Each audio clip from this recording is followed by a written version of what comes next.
जय सनातन, जय भारत।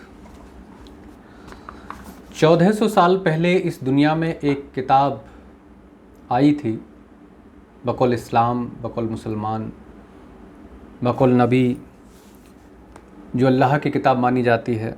और दावा ये किया जाता है कि ये दुनिया के आखिरी रसूल, आखिरी नबी, आखिरी पैगंबर का पैगाम है जो अल्लाह ने उतारा है, अल्लाह के माध्यम से उतरा है। एक फ़रिश्ता था जिब्राइल नाम का, वो मोहम्मद साहब के कान में या उनके जहन में, उनके दिमाग में इन आयतों को डालता था और वो आके लोगों को इसको सुनाते थे। और वो चूँकि ख़ुद पढ़े लिखे नहीं थे तो बाकी लोग उसको रिटन फॉर्म में, उस वक्त जिस तरह की व्यवस्था रही होगी उस तरह का व्यवस्था के माध्यम से वो चीज़ें लिखी गई और वो एक किताब की शक्ल में, जिसको हम कुरान कहते हैं, उस शक्ल में वो सारी चीज़ें आईं। जब तक आप इस किताब को नहीं पढ़ेंगे आपको लगेगा कि यार ये क्या मतलब गज़ब की किताब हो सकती है। बहुत सारे रहस्य इस किताब के अंदर हैं। मतलब रहस्य की बजाय अगर उन सारी चीज़ों को हम कन्फ्लिक्ट्स कहें तो ज़्यादा अच्छा रहेगा, कंट्राडिक्शन कहें तो ज़्यादा अच्छा रहेगा, क्योंकि मतलब एक ही आयत के अंदर दो तरह के विरोधाभास आपको मिलेंगे कि एक जगह अल्लाह कुछ और कहता है और उस अगली लाइन में अपनी ही बात का वो विरोध करने लग जाता है। तो इस तरह के बहुत सारे कंट्राडिक्शन आपको कुरान के अंदर हर पेज पर, हर दूसरी चौथी आयत में आपको मिल जाएंगे। मतलब अल्लाह जो है वो अपनी ही कही बातों से मुतमईन नहीं है। और जिस तरह का वो दावा करता है कि मैं सुप्रीम हूँ, मैंने ही पूरी दुनिया बनाई है, मैंने ही सातों आसमान, पूरी कायनात, पूरा क्या कहें जो पूरी गैलेक्सी हैं, सूरज, चाँद, मतलब दुनिया में जो भी कुछ है वो सब कुछ मेरा बनाया हुआ है, मुझसे अलहदा कुछ भी नहीं है। इस तरह की दावा करने वाला इंसान जब इस तरह थोड़ा सा मायूस नज़र आता है कि साहब ये जो कुछ लोग हैं वो मुझे फॉलो नहीं कर रहे हैं, तो इनके ऊपर क़यामत बरसेगी, इस तरह की सोच पैदा करने वाला, इस तरह के ख़्याल रखने वाला वो सुप्रीम पावर हो सकता है, इस पे यहीं से शक पैदा हो जाता है। अब मैं चाहता हूं कि कुछ आयतों के माध्यम से मैंने चूँकि ये किताब पूरी पढ़ ली है, मेरे हाथ में है कुरान, और इस किताब में जो कंट्राडिक्शन है मैं चाहता हूं कि वो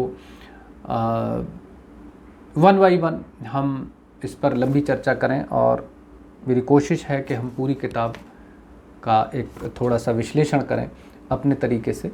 अच्छा, मैं कुछ नई बात आपको नहीं बताऊंगा, ये तर्जुमा है, इसमें 3 तरह के तर्जुमे हैं मेरे पास में, जो अरबी में है और उसके बाद उसका अरबी का हिंदी वर्ज़न है और उसके बाद उसका तर्जुमा है।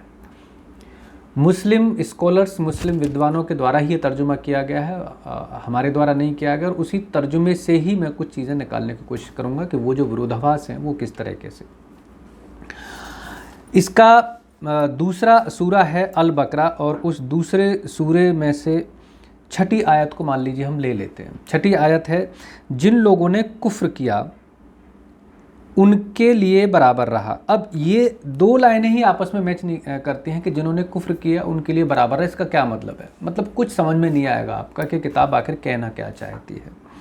अब या तो तर्जुमा करने वाले मतलब पैदल हैं, वो ठीक से नहीं कर पा रहे हैं, या जैसा लिखा गया है सामने उसी का एज इट इज़ वो तर्जुमा कर देते हैं, तो मतलब कुछ बात पल्ले आगे नहीं पड़ती है।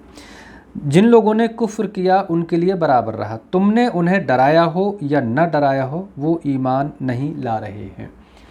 अब यहीं से एक कंट्राडिक्शन ये शुरू हो जाता है। आमतौर पर मुसलमान कहते हैं कि इस्लाम जो है वो अपनी मर्ज़ी से धारण किया जाता है, इस्लाम किसी को ज़बरदस्ती इस्लाम में नहीं लाया जा सकता है, और जितने भी लोग इस्लाम को स्वीकार करते हैं वो अपनी मर्ज़ी से उसकी अच्छाइयों के कारण करते हैं। लेकिन यहाँ से छठी आयत से ही आप इसमें देख लीजिए, बहुत ज़्यादा पीछे जाने की ज़रूरत नहीं है। इससे पहले भी हैं, उनमें भी इस तरह की बातें हैं, लेकिन अब एक सीक्वेंस में मैंने कुछ 6-7 आयतें यहाँ पर ली हैं, तो उसी की ये पहली है। तुमने उन्हें डराया हो या न डराया हो वे ईमान नहीं ला रहे हैं। मतलब अल्लाह अपने बंदों से ये कह रहा है कि बाकी जो लोग हैं जो ईमान नहीं लाए हैं, जो मुसलमान नहीं बने हैं, उन्हें तुम मतलब मुझे नहीं पता कि तुम उनको डरा रहे हो नहीं डराए, लेकिन वो ईमान तो ला नहीं रहे हैं। मतलब किस तरह, जैसे कह देते हैं कि यार पता नहीं तुम कैसे समझा रहे हो फलाने आदमी को, और समझ तो रहा नहीं है भाई वो। इसका मतलब जो आदमी पीछे खड़ा हुआ है वो मजबूर है, उसके हाथ में कुछ नहीं है। वो जो ये कहता है कि मैं सुप्रीम हूँ, तो उसने अपने बंदे लगा रखे हैं कि भाई तुम ये काम करो, और वो काम वो कर नहीं पा रहे हैं, तो उसकी जो सुप्रीमेसी का जो दावा है पीछे खड़े होने वाले का, वो तो यहीं से खारिज हो जाता है कि वो सुप्रीम नहीं है। ना तो वो खुद कुछ कर पा रहा है, ना उसके बंदे कुछ कर पा रहे हैं। जिनको ईमान नहीं लाना है वो नहीं ला रहे हैं। तो इस पे यहाँ ये दावा के साथ अल्लाह ही सुप्रीम है, अल्लाह ही सब कुछ करता है, यहीं से ये दावा खारिज हो जाता है, पहली बात। चलिए नेक्स्ट आयत पर चलते हैं। अल्लाह ने उनके दिलों और कानों पर ठप्पा लगा दिया है और उनकी आंखों पर पर्दा है और उनके लिए बड़ी यातना है। अब मतलब देखिए, अब कंट्रडिक्शन की एक पराकाष्ठा ये देखिए कि अल्लाह ने उनके दिलों और कानों पर ठप्पा लगा दिया है और उनकी आंखों पर पर्दा है। भाई जब पहले से उनकी आंखों पर पर्दा डाल रखा है, कान उनके बंद कर रखे हैं ठप्पा लगा के, तो वो आपकी बात सुनेगा क्यों सामने वाला? आपने तो पहले उसके कान बंद कर दिए। अब उनके लिए बढ़िया, मतलब पहले से उनकी आंख कान बंद करके आप उम्मीद करते हो कि वो ईमान ले आएँ, वो ईमान तो लाएंगे नहीं, और उसके बाद उनके लिए बड़ी यातना है। मतलब जो यातनाएं तुम वहाँ दे रहे हो, बेहतर होता है कि तुम उनके आंख कान खोल दो। भाई जैसा कि आपके हाथ में है, चूँकि सारी दुनिया को अल्लाह ने बनाया है, ये दावा है मुसलमानों का, तो उन बनाने वालों के आंख कान खोल के रखो। उसका डर तो ऑटोमेटिकली इंसान के अंदर होना चाहिए, और अगर नहीं भी है तो फिर उनको मतलब वहाँ यातना दी जाए। इससे बेहतर तो ये होता है कि उनके जहन में, उनके दिल में इस तरह का भाव पैदा करके नीचे भेजा जाए कि भाई आप नीचे जा रहे हो, आपको मेरी उपासना करनी है, मेरी भक्ति करनी है, मेरा ख्याल रखना है। इस तरह की सोच के साथ इंसान को पैदा करना चाहिए जब आप पैदा कर रहे हो तो। लेकिन नहीं, उनके आँख कान बंद कर दो आप, और उसके बाद वो जब ईमान नहीं लाएंगे तो फिर उनके लिए दुख भरी यातनाएं हैं। अब वो यातना किस तरह की है वो तो आगे जब इसमें आएंगी, वो मतलब आप टू मच मामला है। आयत नंबर 8 सूरा अल बकरा। और लोगों में कुछ ऐसे भी हैं जो कहते हैं कि हम अल्लाह पर और अंतिम दिन पर ईमान रखते हैं, हालांकि वो ईमान वाले नहीं हैं। मतलब झूठ बोलने वालों का भी अल्लाह के पास कोई इलाज नहीं है। लोग झूठ बोल रहे हैं कि साहब हमने ईमान हम ले आए हैं, लेकिन वो सच में नहीं लाए, तो अब उनका क्या करोगे भाई साहब? आपको तो खुद ही पता नहीं है कि मतलब कौन लोग झूठ बोल रहे हैं। जबकि इस तरह के आज भी दुनिया में ऐसे लोग हैं जो इतनी ताकत रखते हैं ज़हनी तौर पर कि सामने वाला ज़रा सा भी झूठ बोलता है तो उसको पकड़ लेते हैं, चाहे तो अपनी तर्क शक्ति के माध्यम से हो या अपनी आध्यात्मिक शक्ति के माध्यम से हो।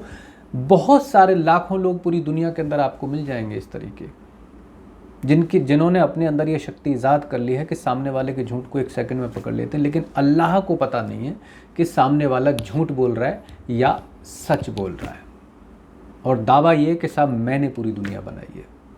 नेक्स्ट आयत देखिए। ये अल्लाह और ईमान लाने वालों को धोखा दे रहे हैं, परंतु ये धोखा अपने आप को ही दे रहे हैं और उन्हें इसका ज्ञान नहीं है। मतलब टू मच। ये अल्लाह और ईमान लाने वालों को धोखा दे रहे हैं।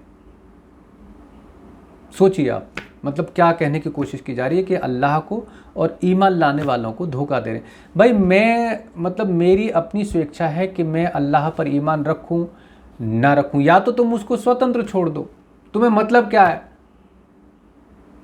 लेकिन साहब यही तो मानसिकता है पूरे 1400 सालों से जो चला आ रहा है कि नहीं साहब, आप अल्लाह पर विश्वास नहीं रखोगे, आप अल्लाह पर ईमान नहीं लाओगे तो फिर दिक्कत है। जो अभी ये जो प्रयोग चल रहे हैं रामनवमी के दिन करौली में, ये सब जो कुछ हुआ वो उसी का एक प्रतिबिंब है कि आप बिना अल्लाह के नहीं रह सकते। हम चूंकि अल्लाह वाले हो गए हैं तो तुम बिना अल्लाह वाले कैसे रह सकते हो? आओ हमारे साथ। मतलब हम कुएं में गिरे पड़े हैं तो आप बाहर स्वच्छंद कैसे घूम सकते हो? आपको भी इसी कुएं में आना पड़ेगा। ये वो वाली सोच है।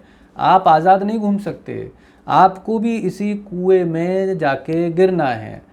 आपको धकेल के गिराएं चाहे खींच के लाएं, लेकिन आना इसी कुएं के अंदर है। वो वाली सोच इस्लामियों की, जिहादियों की रहती है और 1400 साल से चली आ रही है, और उन्हें इसका ज्ञान नहीं है। मतलब वो अपने आप, भैया अपने आप को दे रहे हैं, अच्छी बात है, तुम्हें इस बात से लेना क्या है?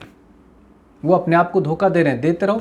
तुम तो मतलब अपने आप को सौभाग्यशाली समझो कि साहब आप ईमान ले आए, बहुत अच्छी बात है, आप अल्लाह की इबादत कर रहे हो, उसकी उपासना कर रहे हो, आप जन्नत में जाओगे। बाकी जो नहीं जाए, भाड़ में जाए, उनको तो तुम्हें मतलब छोड़ देना। ये अच्छी बात दरअसल होती क्या है, वो ये होती है, मेरे पास पैसा है, ऐशो आराम का सामान है, और वैभव के और ज़िंदगी से जुड़े हुए बहुत सारे संसाधन हैं, साधन हैं, तो जो नीचे गिरा पड़ा आदमी कोई है, मेरा तो कोई मतलब ही नहीं हो, चाहे भाड़ में जाए, क्या मतलब पड़ा है साला, पड़ा रहने दो इसको, मैं बढ़िया अपनी जगह मतलब अच्छी पोजीशन पे हूँ।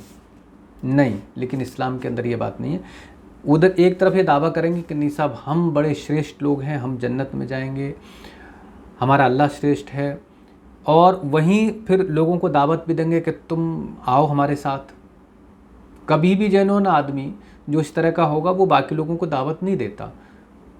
दावत कौन लोग देते हैं? कभी विद्वान किसी दूसरे नहीं चाहता कि सामने वाला दूसरा कोई व्यक्ति विद्वान बने। दुनिया की आप इस पॉलिसी को ध्यान में रखिएगा। कौन लोग चोर दूसरों को इनवाइट करेगा कि सामने वाला भी चोर बन जाए?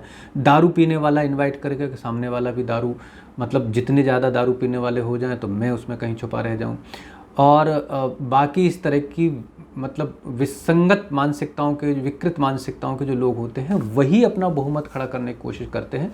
कभी भी अच्छे कैरेक्टर का, अच्छे जो चरित्र का या अच्छे सोच का इंसान होगा, उसे कोई मतलब नहीं होता दुनिया से कौन क्या कर रहा है, वो अपने आप में मस्त रहता है। यही फ़र्क है इन जिहादियों की सोच में और बाकी लोगों की सोच में। इनको हमेशा रहता है कि जिस कुएं में, जिस गर्त में हम पड़े हुए हैं, बाकी लोग भी उसी गर्त में आएँ। तो हमेशा ये कोशिश रहती है दीन की दावत वाली कि कैसे जो ये लोग स्वच्छंद घूम रहे हैं, जो जिनके पास वैचारिक आज़ादी है, नहीं होनी चाहिए।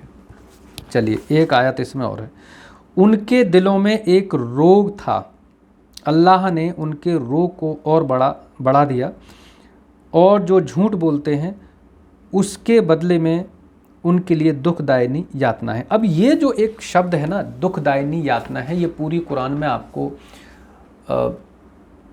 मुझे लगता है कि हज़ारों बार देखने को मिलेगा, हज़ारों बार। मतलब हर दूसरी तीसरी आयत में ये एक लाइन आपको मिलेगी कि उनके लिए दुखदायिनी यातना है। मतलब अल्लाह के पास ये बाकी कुछ हो या ना हो, किसी को सुख पहुंचाने के साधन संसाधन हो या ना हो, लेकिन दुखदायिनी यातना भरपूर मात्रा में है। वो हर आदमी को दुखदायिनी यातना ज़रूर देता है। इस दुखदायिनी यातना से कर्म का कोई संबंध नहीं है। आप अच्छा कर्म कर रहे हो, आप बुरा कर्म कर रहे हो, कुरान के अंदर ये बड़ी ख़ास बात है कि इससे कोई सरोकार नहीं है। आप लोगों की भलाई करिए, उनके दुख दर्द में शामिल होइए, किसी का कोई अच्छा काम करिए, किसी की कोई सहायता करिए धन से, माल से, नहीं, इससे कोई फ़र्क नहीं पड़ता है। फ़र्क पड़ता है केवल और केवल ईमान लाने या ना लाने से। आप ईमान ले आए हैं तो आपको जन्नत में जाना है एनी हाउ। आप ईमान नहीं लाए हैं तो फिर आपको जहन्नम में जाना है एनी हाउ, और वहाँ पर आपको दुखदायिनी यातना है। लेकिन इस पूरे के पूरे मामले में भी एक बड़ा कंट्रडिक्शन ये नज़र आता है कि भाई अल्लाह जो है वो इतना उतावला क्यों है जहन्नम में भेजने के लिए, अगर उसके पास सच में ही इतनी सुपरमेसी, इतनी सुप्रीम पावर वो अपने आप को कहता है। तो दो तीन सवाल यहीं से पैदा होते हैं कि वो जब इंसान को पैदा करता है, जैसा कि इस्लामिस्ट लोगों के द्वारा ये एक मान्यता है कि सबको अल्लाह ने पैदा किया, तो ऐसे जहन के साथ लोगों को पैदा क्यों नहीं करता कि नीचे जाके उनको ईमान लाने की ज़रूरत ना पड़े, वो अंदर से ही मतलब मुसलमान बने हुए पैदा हों, अल्लाह अल्लाह करते हुए पैदा हों। एक तो ये सवाल पैदा होता है, और दूसरा ये है कि चलो पैदा कर दिया सबको, नीचे आके अपनी अपनी मान्यताओं, अपनी अपनी सोच के हिसाब से आदमी अपना पैगम्बर या अपना ईस्ट चुनता है, तो फिर बाकी लोगों के लिए जो अल्लाह को नहीं मानते उनके लिए ऐसा उपद्रव क्यों है, ऐसी सोच क्यों है कि वो सारे के सारे लोग जहन्नम में जाएंगे? उन सारे के सारे लोगों के लिए आग के मतलब वो हैं, पता नहीं क्या है, मतलब कुंड हैं या तालाब हैं आग के, जिनमें उनको झोंक दिया जाएगा। इस तरह की बहुत सारी आयत आगे आएंगी, मैं धीरे धीरे आपको सबको बताऊंगा। तो इन सारे कंट्राडिक्शंस, इन सारे विरोधाभासों से पूरी की पूरी कुरान जो है भरी पड़ी है। और मैं निवेदन करता हूँ कि आप भी एक बार मौका लगे तो, बहुत ज़्यादा समय नहीं लगेगा, 1 आध महीने में पूरी हो जाएगी। हालांकि बहुत मतलब इंटरेस्टेड किताब नहीं है, आप बोर हो जाएंगे, क्या कहें, दिमागी रूप से पूरा क्या मतलब वो पजल हो जाएंगे कि यार ये एक आयत में कुछ और बात है, दूसरी में कहीं कोई मिलान आपस में एक चीज़ का दूसरी चीज़ से नहीं होता है।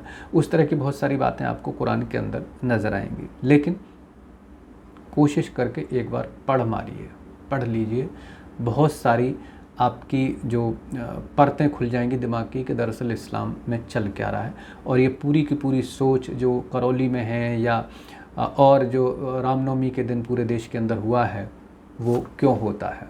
और आप इन सारी चीज़ों से हाथ जोड़ के नहीं निपट सकते हो, हाथ उठा के ही निपट सकते हो।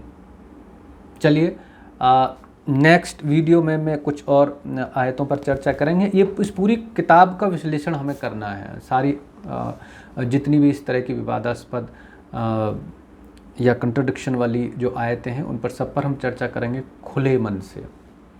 और मैं तो निवेदन करता हूं कि कुछ हमारे मुस्लिम भाई भी अगर हमसे जुड़ना चाहें तो वो जुड़ें, हमारी वीडियो सुनें।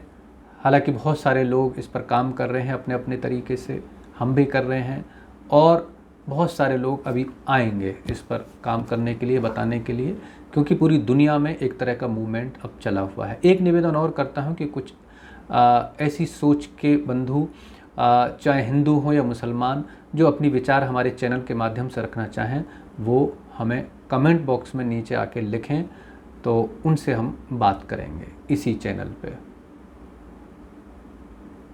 चलिए नेक्स्ट वीडियो तक के लिए मैं इजाज़त चाहूँगा। उससे पहले निवेदन करता हूँ कि आपके लाइक्स, आपके कमेंट्स हम तक पहुँचें और चैनल को सब्सक्राइब कर लें। नेक्स्ट वीडियो तक के लिए जय सनातन, जय भारत।